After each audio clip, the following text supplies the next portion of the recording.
क्या आपको पता है इस तरह का पानी में चलने वाला बोट कैसे बनाया जाता है? तो चलिए सीखते हैं। इस तरह का बोट बनाने के लिए आपको सबसे पहले 2 बोतलें लेनी होंगी और फिर उन बोतलों को आपस में चिपकाना होगा।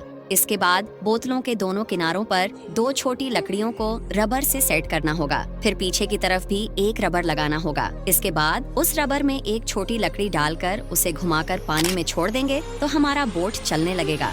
वीडियो देख लिए है तो सब्सक्राइब करना मत भूलना।